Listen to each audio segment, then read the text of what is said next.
want to thank all of you for what you do.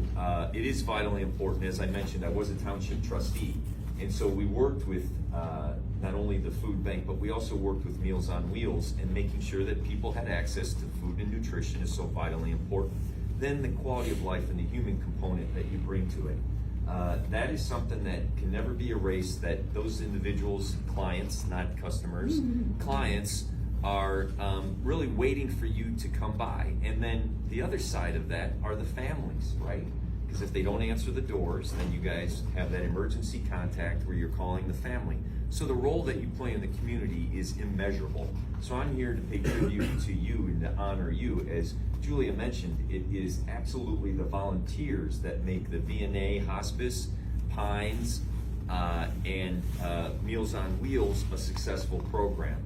And so our volunteers who are here today, I thank you for showing up and being part of it. Erin, our nominee for council, I want to recognize.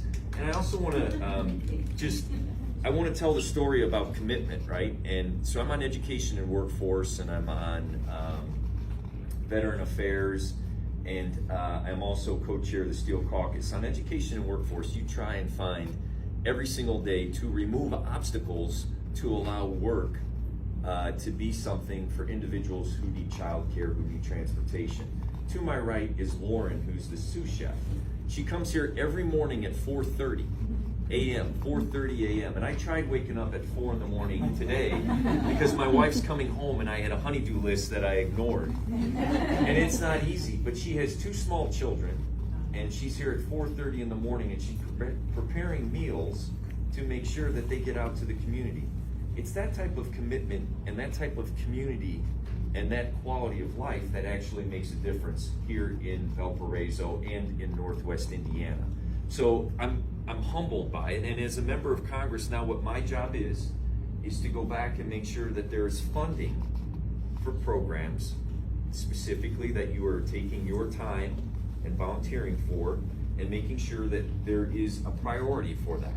We absolutely, positively have to find waste, fraud, and abuse, but we also have to make sure that we are rewarding productive programs within the community.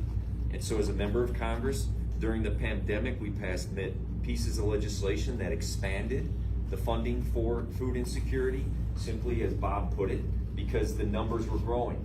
And those seniors, if you remember, and it's so easy to forget because the time flies by so quickly. During the pandemic, seniors didn't leave their home, and grocery stores were the #1 reason that they wouldn't go to it, because the carts and the germs. And so people were panicked. They truly were panicked. And I was a trustee, and we were delivering food and leaving it on the porch of people who were calling, and the numbers were growing at alarming rates.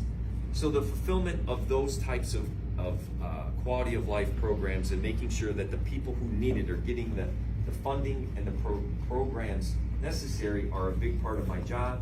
We will continue to work on food insecurity, and I just want to wholeheartedly thank all of you for taking your time, and always remember that individual and their family member who you're knocking on that door delivering food greatly appreciates it.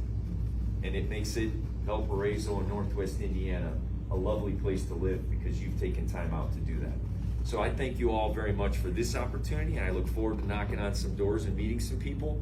And to the people for our day of action that you've showed up, I appreciate you taking time. Please interact with the volunteers that are here today, and thank you all very much.